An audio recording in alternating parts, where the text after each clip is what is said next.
This is Joshua Hart for JTH Boxing. Today I'm in Birmingham and I'm joined by Eithan James. Ethan, it's been a while, I've not spoken since the launch press conference. It's fight week now, how are we feeling? Yeah, good man, ready to get rock and rolling Saturday night. It's been a good camp, so yes, Saturday can't come quick enough.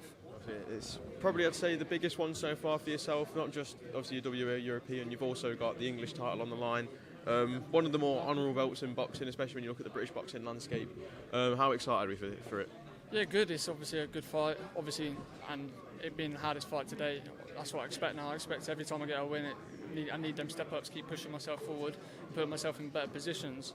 But hopefully get another belt Saturday night, and obviously the English is prestigious, so obviously English European, the only one next is British, so hopefully that's my plans going forward. So we've seen in your training camp you've been sparring some of the big boys. I've seen you've been in a lot of rounds with Kieran Conway. What's it all been like sparring all the big boys? Yeah, they're a lot slower, but obviously a lot more stronger, can push me back. So obviously good to get rounds in with them, but obviously the small, sharp amateurs keep pushing me back, pressurising me in and out for the 2 rounds in, 2 rounds out. So keeping me pressured, and obviously that's what we need with this sort of fight. On the stage they were mentioning that you and Owen Cooper used to share a room as amateurs. I'm guessing you probably had some sparring with him before, but what do you make of Owen Cooper as an opponent? Yeah, we actually never sparred. We was always completely different weights. I was tiny back in the amateur days. I was down at 48, 52 kilo. But yeah, he's a sound lad. Obviously, we've been on England a couple of times with each other, shared rooms. But obviously, Saturday night is different with business, and it is what it is, man. Obviously, you believe he could be the first stoppage.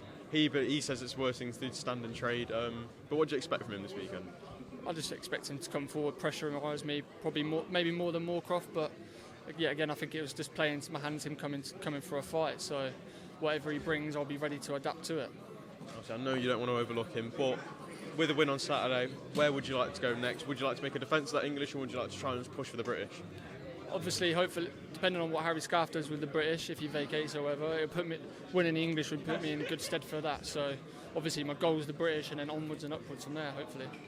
And finally, I just want to quickly get your thoughts on what we've just seen at the weekend. We saw another massive Saudi card. I'm sure he'd love to get out there one day and make some of that sweet money that they got out there. Anthony Joshua absolutely demolished Francis Ngannou, 2 rounds. A lot of us said points. I was one of the ones who was thinking points. But what a performance for him. Yeah, obviously he was in one of my bets, so he let me down.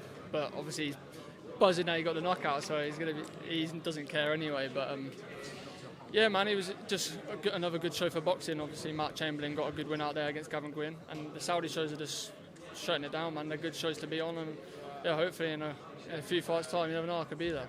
Ethan, I'm going to let you go now. Thank you very much for your time. Hopefully we can catch up once you've got the English title.